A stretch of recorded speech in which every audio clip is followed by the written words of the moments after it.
G'day, I'm Martin Isles and this is The Truth of It. And today I'm going to talk about two main topics, but amongst the first one there's a whole bunch of mini topics. So it's going to be 6 hot takes on things that are in the news at the moment, including Will Smith at the Oscars, the federal budget, Australia's unemployment rate, Dave Rubin and his husband expecting a child, the SCOTUS nominee, Supreme Court nominee in the US, and an article I picked up about having kids in a changing climate. And then I'm going to finish off with another major section, which is the truth about President Volodymyr Zelenskyy, as promised on last week's episode when I did the truth about President Vladimir Putin. But if that didn't make any sense, it's about to, because I'm going to take you through it. First up, some hot takes, some short mini segments on 6 things that I've picked up in the media over the last week or so. I'm going to deal with these topics a little bit more quickly than usual. I will deal with Will Smith hitting Chris Rock at the Oscars. I will deal with the federal budget. I will deal with Australia's record low unemployment rate.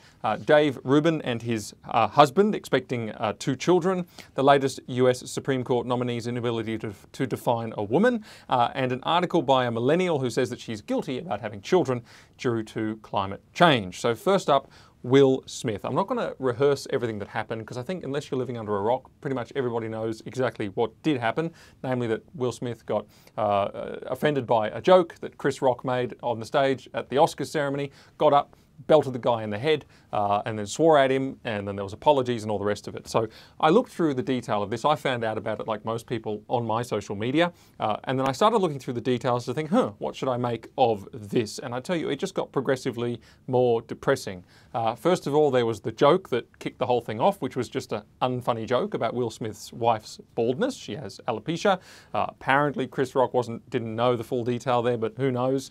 Then there was the whole hitting him in the head on live television and storming the stage. Then there was the screaming and the swearing again on live television. Then there was all the blubbering down the microphone. And then there was this sort of incoherent kind of quasi-apology sort of justification where he said he wanted to be a vessel of love or something. It didn't make a lot of sense. And then I found out, of course, that Will Smith and his wife are in an open marriage. And then it turns out that Will Smith actually laughed at the joke before she gave him a look, and then he lost his mind. And I gave up.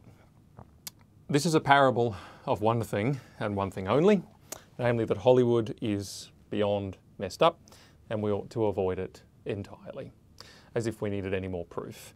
These are people who are living flagrantly immoral lives with all sorts of trouble and turmoil lurking right below the surface, and the only reason that so many people can't see it is because they are so rich. Wealth does cover a multitude of sins. You can't live that way if you're not rich, and you can't actually pay the money to deal with the consequences. There's a huge cushioning buffer that comes through wealth and technology. But also, people won't admire you for living that way unless you are rich. The fact of the matter is that Hollywood is a den of iniquity. We know that, but that is why it now pretty much exclusively produces iniquity. I had no idea the Oscars were on. I'm thrilled about that. I didn't know what Will Smith looked like until this incident took place. I'm thrilled about that. I hope the ignorance continues and never changes, because I don't want to be influenced by them. I don't want to be thinking like them. What a tortured and messed up world this is. Philippians chapter 4, verse 8. Brothers and sisters, whatever is true, whatever is honourable, whatever is right, whatever is pure, whatever is lovely, whatever is commendable, if there is any excellent and if anything worthy of praise, think about these things. And that doesn't just mean snub your nose at this stuff. It means don't read the gossip stuff. It means don't go, I even regret looking into the detail too much of this. It gets into your brain and it is not profitable. Not to mention, there's some kind of addiction out there. I mean, this has all gone so viral, partly because people are addicted to conflict. And they're addicted to this emotionalism, which is what Will Smith just got no control of his emotions whatsoever. And that kind of conflict, it is not a hallmark of the fruit of the Spirit, which is self-control. And it's not a way what we should be filling our minds with. Stick with the Philippians 4:8 principle, and you can't go wrong. Hollywood wants to get inside our minds should be somewhere else. Second hot take, the federal budget coming back to the Australian shores. It was delivered on Tuesday night, the 19th of March. It's an annual ritual of the federal government. And this year it just happens to be in time to call a federal election, which will no doubt occur in the next couple of weeks because the federal election has to occur on or before the 21st of May. I want to make a general reflection on this. Over the course of the pandemic, it's actually true that Australia has proportionally increased our debt more than any other country in the world besides the US. This despite actually having a relatively mild experience of coronavirus, the pandemic. Yes, it was a crisis, but it's not a crisis that we've been generally feeling at a macro level financially. Unemployment is the lowest it has been for 13 years at 4%. So people have jobs. People are working. Supply chain issues mean that new stuff can't be produced fast enough to satiate our appetites to buy things. We've just had stimulus upon stimulus thrown at us for 2 years, such that spending actually increased during the pandemic. There was a lot of controversy about the distribution of all of that stimulus, and I could go into that. I won't, I'll move on. And here we are throwing more money in the federal budget, just when we're on the other side as well. Cash payments going into the bank accounts of 10 million plus Australians. For what? Because petrol prices are up? Well, that happens, but also we're cutting the fuel excise in half anyway. Not to mention, the big problem that's probably coming down the line, most analysts are predicting, is inflation. And putting more money into the system is only going to make that problem worse. But of course, that problem is probably post-election, so it's not such a big deal. I know I'm becoming a voice crying in the wilderness on this because people simply don't think it matters anymore. But there is a simple rule in all things. If something can't continue forever, it won't. And our economic behaviour, at least in this country since 2008, cannot continue forever. And it won't. It won't. And either it will be corrected now by wise policy heads and interventions, or on a day in the future, it will correct itself, and that will come at great cost and amidst much pain and much chaos. And the behaviour to which I refer that can't continue forever is major spending blowouts at every whiff of crisis, which are never compensated for, never corrected, never repaired, ground is never regained before the next crisis comes to undermine things even more. Nothing is done to restore in the intervening periods. The crisis causes a further undermining of the financial position. This is the opposite of wisdom. I want to just look, for example, take Joseph from Genesis, the biblical Joseph. The hallmark of his God-given wisdom when he was Prime Minister was this, that he stored up what was available in the good times to weather the real and the serious and the cataclysmic crisis when it came. So much so that Egypt was among the only places in the world with supply to spare when they needed it most. That's wisdom. And here we are, really doing pretty well now, and we're still spending.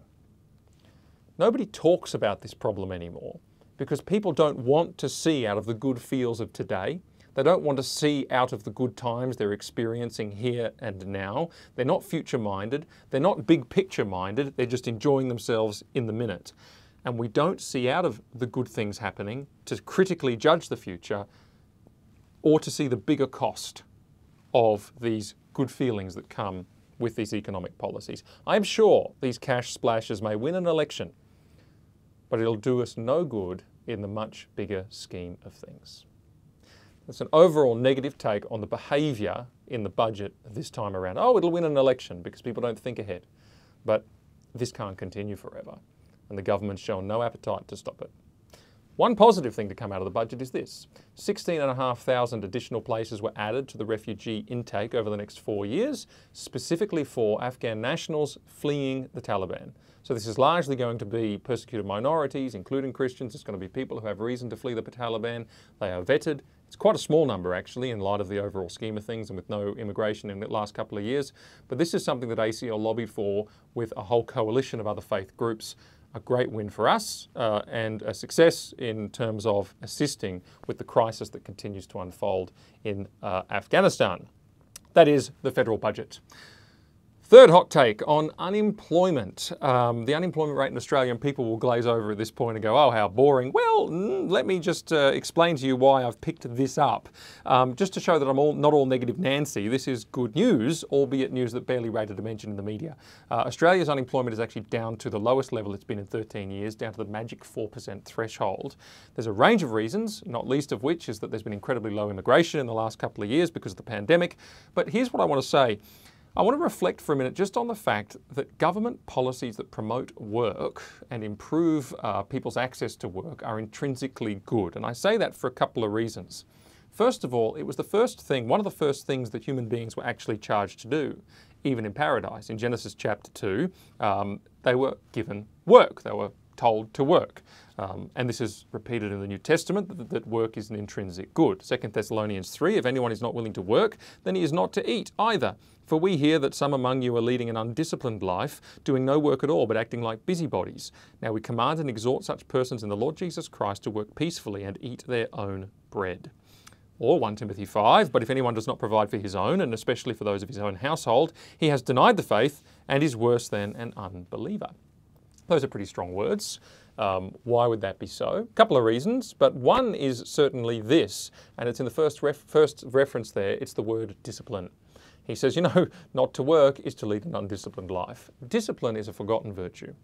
We don't believe in discipline like we once believed in it, because we no longer believe that the human nature needs to be disciplined in order to be improved, in order to be made virtuous from a condition of being not virtuous. And it does need to be improved through discipline. Human nature is given to idleness, it is given to vanity, it is given to indulgence. All those things are the devil's workshop. The human heart is inclined towards the degeneration into that which is sinful without virtues like discipline. Work is good, it is not optional because it is a discipline. And it is incumbent upon us all to discipline ourselves in this regard. And a society where people are disciplined in the business of working and providing for their households is a better place. And indeed, all government policy that would undermine or disincentivize work are bad policies, because work is a creation ordinance. It is for the blessing of all mankind, not just Christians. But I add this caveat, of course, there is work which is important, indeed perhaps even more important, which is not necessarily a professional career. There are those who are carers, for example, or there are those who are raising children, and that is not career in the sense of the unemployment figures looking at jobs in the job market, but that is work, and that is just as important, if not more important. But of course, those people do not affect the unemployment figures, because the unemployment figures are based on those who are looking for work, and so it's not really an issue. But I say all that to make the point that work is good, and we have a better society for 4% unemployment. Fourth hot take, I'm going to go into some controversial territory, a short segment on Dave Rubin, the well-known conservative commentator, and the fact that he and his husband, he's gay, are expecting a couple of children. This is awful. I hate talking about it in one sense. This is one thing that makes me really despair, and one thing that I struggle not to get just a little bit angered by, and it is the intentional raising of a child in an unnatural family structure, depriving the child of its mother, of its father, or both.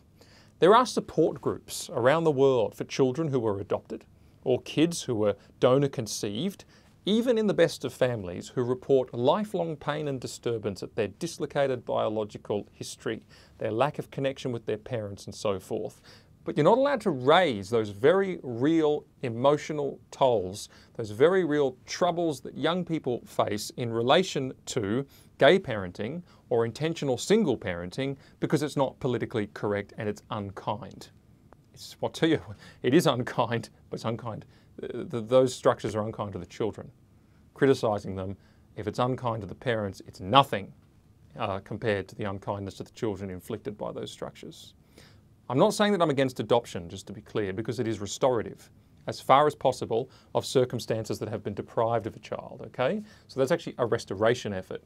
But I am against everything that deliberately channels in the opposite direction, the intentional depriving of a child of their mother or their father or both, or a mother-father household, which is not only biological, It's not only the natural course of things, but it is right. It is a definition given by the Creator himself, who made that environment for children. And Dave Rubin, a very popular so-called conservative commentator, who also happens to be married to a man, has announced that they are expecting 2 children. What this means, of course, is that they have looked at a gallery of women, and he describes the process. They've chosen the one that they like the look of. They've sent donor sperm, and she is carrying a baby for them, times 2.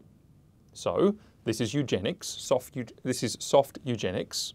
So it's using women for exploitative purposes. They must give up the child that they carried. And it's pretending that these babies have 2 dads, which they do not. Any more that Leah Thomas was a woman, these babies do not have 2 dads. These are not statements of fact. They are impossible by virtue of the simple truth and science of the situation. But apparently it's exciting, it's joyful, it's amazing, and it is worth celebrating. Well, you'll excuse me if I don't. It got me wondering, if I watch this and think to myself, this is horrendous. This is dreadful. I mean, I'm not married. It doesn't matter how much I want children. I will never have a child because it would be wrong unless there was some very, very, very unusual circumstance at play. Well, this is wrong because those children do not have 2 dads. And I think, why do I have that reaction?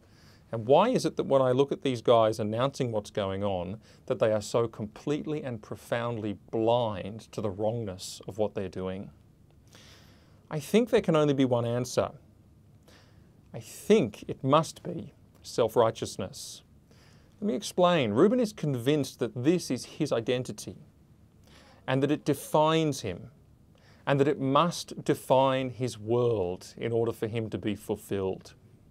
But he is not convinced that what comes out of his heart, those things which are attached to what we now call in the modern age our identity, our inner person, could at all be wrong, sinful, or evil.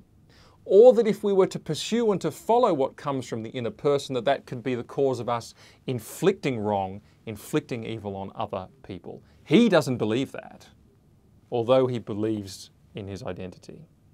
But hear the words of Jesus when he talks about that which we might pursue, which comes out of our identity and ourself. He says this, that which comes out of the person, this is in Mark's Gospel chapter 8, I think, that which comes out of the person is that which defiles the person.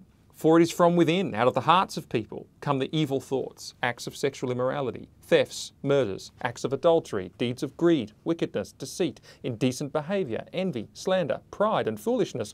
All these evil things come from within and defile the person. Boy, that's a countercultural statement.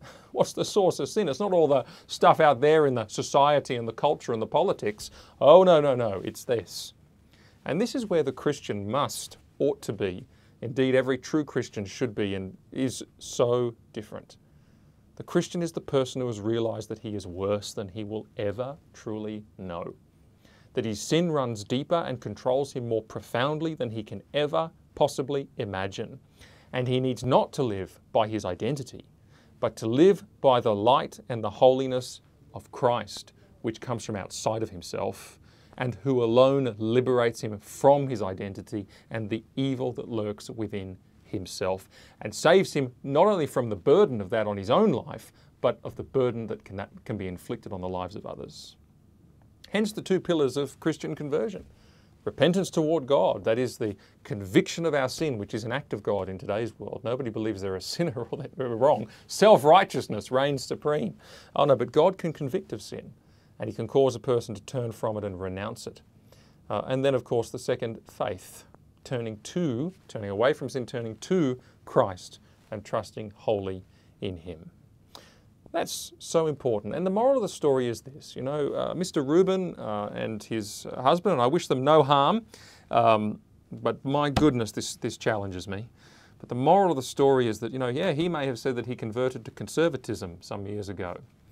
But getting people on the right political side in the right political trench will not save the world. Oh, no. Only God does that, who changes the heart in Jesus Christ. And self-righteousness will prevent us from ever embracing that, because Christ comes and does away with our self-righteousness. And may God keep us all Let's not just focus on others for a second. Let's focus on ourselves, as we should always do. May God keep us all from underestimating the corruption of our own self and our own identity, and preserve us from unknowingly doing evil and inflicting it on others because we have become self-righteous. Fifthly, another hot take on the nominee for the Supreme Court of the United States, Ketanji Brown Jackson. She is the latest nominee to the US Supreme Court. During 2020 in the presidential campaign, Joe Biden specifically said that he would nominate a black woman to the Supreme Court. So not the best person for the job, but the preferred identity for the job, or perhaps the best black woman for the job. And that has happened. But as the best black woman for the job, when asked by Senator Marsha Blackburn from Tennessee, can you provide a definition of the word woman, Jackson replied, no, I can't. I am not a biologist. Now, I'm not an architect, but I know what a house is. I'm not a doctor, but I know what a brain is. I'm not a rocket scientist, but I know what a space shuttle is. I'm not a town planner, but I know what a road is. So what is going on here? She's nominated because she is a qualified black woman. She can't define, or won't define, what a woman is. There is some serious irony in that. Here's what's happening. Words are political tools in the world of woke.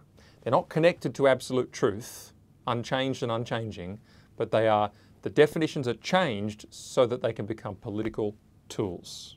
A word has a meaning so long as the meaning is expedient towards achieving a certain political outcome. To define a woman does not suit the political outcome that Jackson and her colleagues want right now in that context.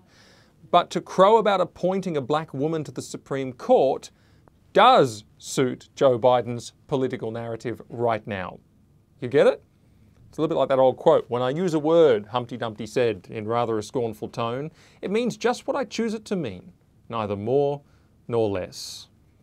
Controlling the definition, the meaning of words has a great power, and it characterizes this age because it is akin to defining what is true. And once you define what is true, you can define how people will act, because people will pursue what is true, or how things ought to be. It's all about controlling how things ought to be, controlling the political narrative, controlling how people act. If you have control over the definition of words, man, you're a long way down that road. Here's the antidote to all that rubbish of changing and fluid definitions of words and seizing control of the language for political ends. What does Jesus say when it comes to this matter? He said in John's Gospel, when he was praying to the Father, he said, sanctify them in your truth. Your word is truth. So the answer for us is that the words of God and the meaning that God has given those words are the true and right and good power over our lives. Yes, he has defined woman. It's in Genesis. But as we live in a world where words are redefined to exert power over the culture and over people, remember this, the true and the right and the good power is in the words of God, which don't change because he has given them their meaning. Sixth and finally, one more hot take. I want to cover an article in the Sydney Morning Herald, which comes from Gina Rushton, and it's a little bit incoherent. It's about a recent school strike for climate event, and she opens as follows. I'm not a Gen Z climate activist. I'm just another millennial woman who has been guilty of berating herself for considering bringing a child into a climate crisis. And she seems to suggest that maybe she shouldn't have many kids, but that maybe she should. She says at first that she shouldn't have many kids, but then she says maybe I should because it's not my fault. It's the government's fault. And her conclusion, therefore, is don't despair, be angry at the government. So it doesn't make a lot of sense. The conclusion is this. In the anxiety of considering parenthood in a changing climate, anger feels like the necessary bridge between delusion and defeat. Unlike contrition, which folds us into ourselves, seeking redemption in a handful of consumer choices, anger has an object, another to be held accountable. So she says, I'll have my kids because it's someone else's trouble, it's the government.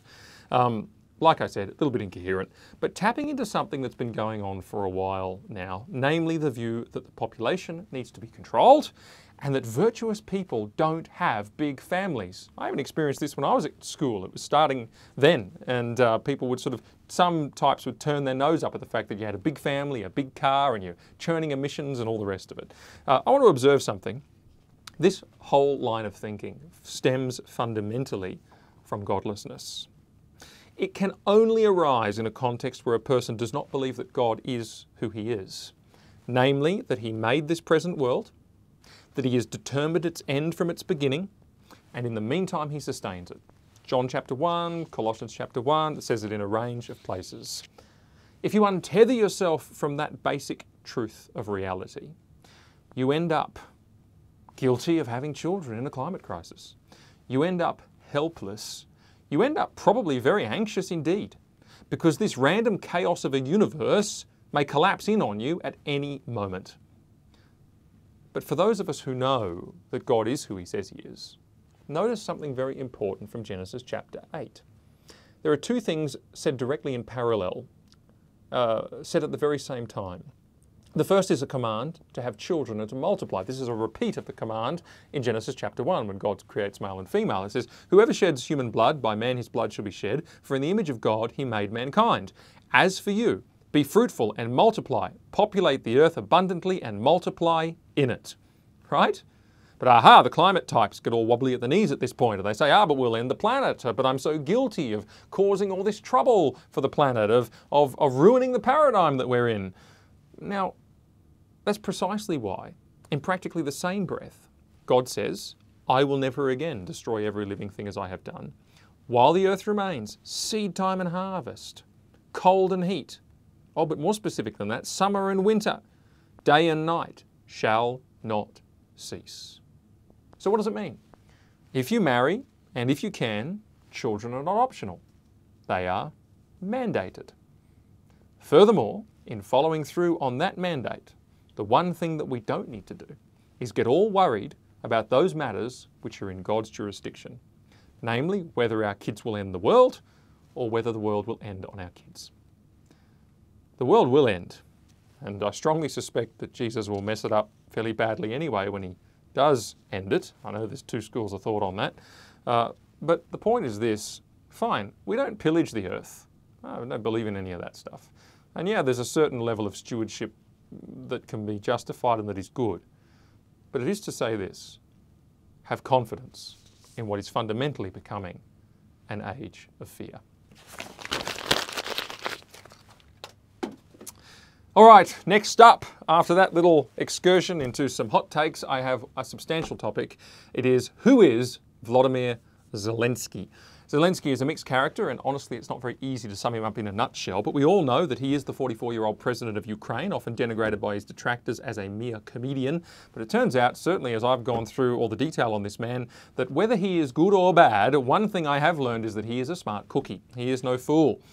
He grew up in a neighbourhood known as Quarter 95, which he and others have described as a city of bandits. Nonetheless, he studied law and he has a law degree. During university, he got involved in acting and comedy, and ultimately he started his own production company called Studio Quarter 95, named after where he grew up, which became phenomenally successful. Perhaps their biggest success, which entrenched Zelenskyy as a household name in Ukraine, was a TV show called Servant of the People, which premiered in October 2015. His wife of 18 years is the show's writer, and in it, Zelenskyy is cast as a history teacher who became a viral internet sensation after a student filmed him delivering an impassioned tirade against official corruption. The history teacher goes on to be, believe it or not, elected president of Ukraine. That's the plot of the show. And that is kind of what happened to Zelenskyy himself in the real world, not just in his character. Studio Quarter 95, the company that produced this documentary just about that produced this show, registered the political party Servant of the People, named after the show, or SOP, in 2018, and Zelenskyy then announced his candidacy for president, and he was the instant front runner. He was elected in a landslide on the 31st of March 2019 with 73% of the vote, which is quite enormous. His platform was overtly and avowedly reformist, with a major focus on fighting corruption. That's why the show was so popular in the first place. It's all about anti-corruption, and it's also why then his candidacy was so popular because that was the theme of his whole campaign, along with supporting Ukraine's membership of the EU and NATO. Zelensky's party, the SOP, Servant of the People, went on to win 254 or 450 seats in the Ukrainian parliamentary elections, which gave a single party an absolute majority for the first time in Ukraine's post-Soviet history. And it's a unicameral parliament, I understand, so that's tremendous power. Zelensky was successful as a seeming political novice and an outsider due to the public appetite to fight corruption and initiate reform. His campaign was unorthodox. It contained very few substantive policies and relied heavily on social media. He's got massive followings and comedic content as well. His party, the SOP, Servant of the People, initially described itself as libertarian, which gave it a very predictable philosophy, which is effectively free markets and liberal social policy, you know, lots of freedom. But it has recently recast itself as a centrist party, which makes me suspicious. I'm always suspicious of parties that claim to be centrist because they simply never are. They use the label to win the widest possible support, but they invariably fall on the left or the right in practice. So that kind of remains to be seen. Here are some highlights from the SOP's official policy platform. 1. Abolishing legal immunity for MPs. Actually, I don't have numbers, so I won't number these. But abolishing legal immunity for MPs. Create a mechanism for the people to be able to veto recently adopted legislation. Decentralise power. Make it possible for media owners to influence what journalists say. Make it impossible, for media owners to influence what journalists say. Introduce referendums. A complete clean-up and relaunch of the prosecutor's office.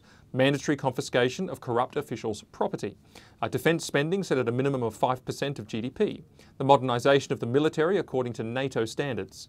Expand cooperation with the EU and with NATO. Reduce court fees. That's an access to justice thing. Introduction of witness protection. Introduction of legal gun ownership. Protect human rights and fundamental freedoms for men and women in Ukraine. So there's some key things. Before I get into some of the details, like the two major ones there, just to comment on Zelensky's religion. He's very cagey on the subject, actually. He's not a practicing Jew, and he has said that his family was not religious growing up. He said a couple of interesting things, however. He said he believes in God, and speaking with the Times of Israel, he said this, quote, "I had one attitude when I was a boy and another now. I never speak about religion and I never speak about God because I have my own personal opinion about it. Of course, I believe in God, but I speak with him only in those moments which are personal for me and important and where I feel comfortable in those places." In another interview, he says this. This was with a Ukrainian media outlet, I believe. "In general, on the topic of religion, there are things that we never discuss at the table in my family. That's how my father taught me. I never discuss them with anyone. Religion is number one. We never discuss things that divide families and society. I never do it. Never. But I believe in God, if that's the question." So it probably betrays a poor appreciation of the connection between belief in God, what God is like, and the actions that we actually undertake in secular life as it's become known, and other spheres. So it's this privatization, this reducing of religion to a box.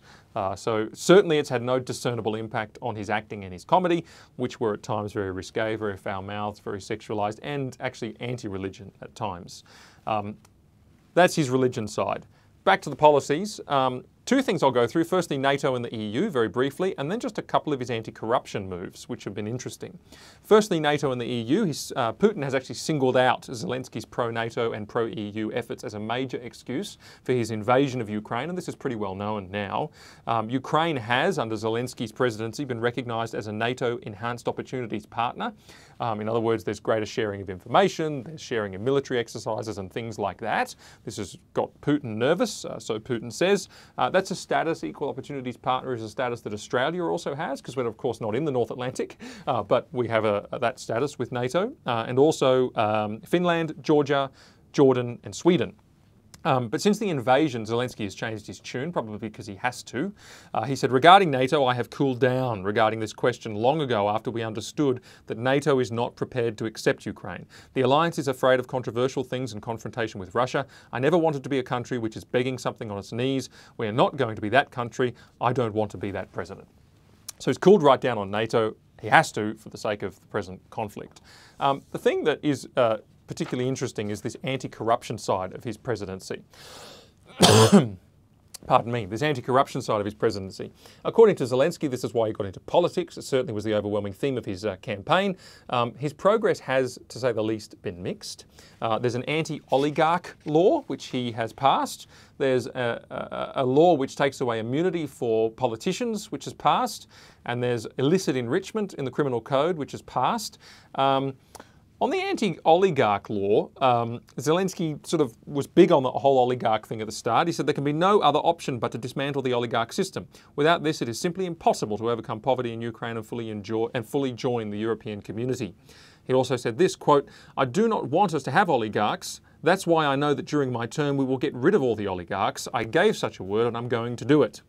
Now, the law passed in November 2021, and this is what it does. It's an anti-oligarch law. It, 1, creates a register of oligarchs. 2, requires public officials to disclose their contact with oligarchs. 3, excludes oligarchs from political funding, so they're not allowed to fund political parties, political advertising and so on. It excludes oligarchs from media ownership, and it excludes oligarchs from participating in state asset privatisation tenders. But the law is very, very vague, and when I looked at it first, it really made me wonder. I thought this thing is a toothless tiger and open to abuse. It just was immediately obvious. If this was an Australian piece of legislation, I'd be up in arms. And it seems that I'm not alone. Another Ukrainian MP, Kira Rudik, has written this. The measures required in order to genuinely limit power in Ukraine's oligarch clans are well known. These include the creation of an independent judiciary, strengthening of antitrust laws and antitrust authorities, corporate governance reform in the public sector, elimination of tax benefits for big businesses, and greater transparency in media funding. There is nothing to indicate that the present Ukrainian authorities plan to implement any of these steps. Instead, they appear to have chosen populist anti-oligarch posturing as a tool to tackle political opponents, while at the same time maintaining or even strengthening relations with favoured oligarch clans. The Office of the President has created deliberately vague anti-oligarch legislation that does not contain any objective steps to limit oligarch influence. Instead, it enables the National Security and Defence Council, which is personally appointed by the President, to determine who is an oligarch and who should face restrictions on owning media or participating in the political life of the country. I mean, that is rife for abuse. So the President appoints this body. The body gets to choose who's an oligarch, put them on the register, and completely defang them in all politics and media, whereas it doesn't necessarily have to put anyone on the list. David Clark, former UK Foreign Office Advisor, has said, recent developments illustrate why many remain sceptical about talk of an anti-oligarch crusade. As soon as the anti-oligarch bill was signed into law by President Zelenskyy in early November, former Ukrainian President Petro Poroshenko immediately sold his media assets. Nevertheless, a number of MPs from Zelenskyy's own Servant of the People party argued that this would not prevent Poroshenko from being identified as an oligarch due to uncertainties with the application of the new law. So they're intending to go after Poroshenko, who's a political opponent of Zelenskyy. Notably, says Clark, other oligarchs with large media empires who enjoy friendlier relations with Zelenskyy did not seem at all bothered by the new legislation. Due to the obvious potential for highly subjective and politically motivated application, I regard Ukraine's anti-oligarch legislation as a power grab disguised in the language of political populism. More importantly, it can be used to attack Zelenskyy's political opponents. I must say, I think all that criticism is very valid on the face of things. It's not a great law. Second, and I do read a lot of laws for a living, so yeah, it's not a great law. Very quickly, 3 things that have been a little bit more successful. The immunity law, this is interesting. There has been a constitutional amendment under Zelenskyy's term which dropped the guarantee of parliamentary immunity and removed the rule that parliamentarians can only be prosecuted, detained or arrested by approval of the parliament. But, and there's a big but, all legal proceedings against members of parliament must now be approved by the Prosecutor General. So the obvious concern that arises is the integrity of the whole system depends on the integrity of the Prosecutor General. And that person's politics and allegiance may affect their judgment. So that's a concern there, although I think maybe it is a net improvement, I think. This one is an improvement. Illicit enrichment has been added as an offence to Ukraine's criminal code. And it means that officials with assets they cannot explain worth more than $250,000 face 5 years in jail. And for values below $250,000, the assets can be seized, and that law has been widely welcomed. A couple of worrying signs about Zelenskyy. If there wasn't any in what I just said, there probably was.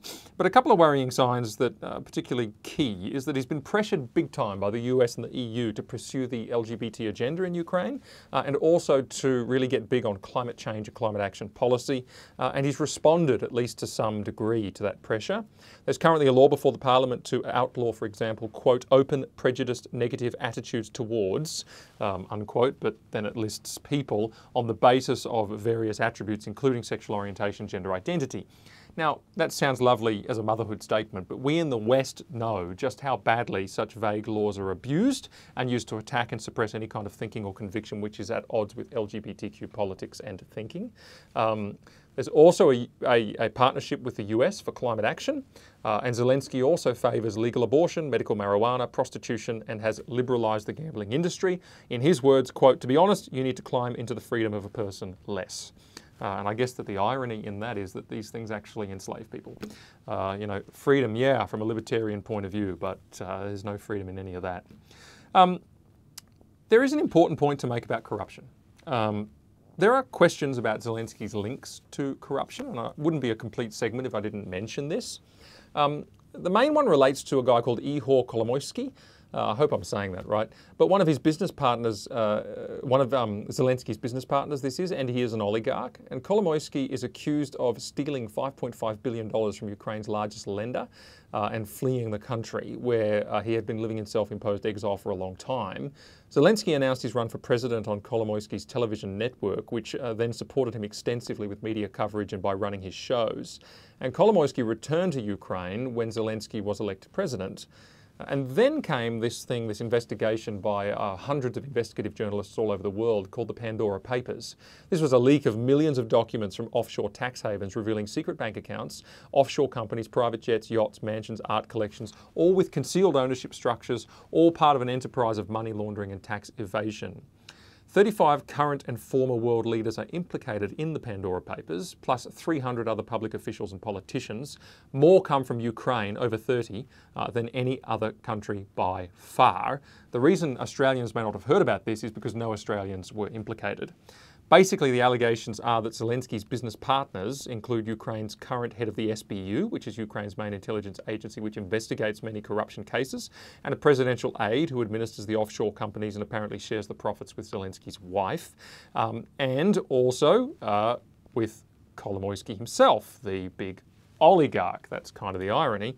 There are companies with links to Zelenskyy in the British Virgin Islands, Belize and Cyprus, dating back to 2012, which is the approximate start of Zelenskyy's relationship with Kolomoisky. There are $40 million worth of money transfers revealed by these papers between Zelenskyy and his associates and Kolomoisky, and the implication is that these funds, it's very hard to explain them, it's very hard to understand them, apart from a money laundering enterprise, which seems to be, in the whole scheme of the Pandora Papers and all the different people involved, one of the things that's going on. The upshot of all of this is that the breadcrumbs are there, but not enough to give conclusive proof of wrongdoing.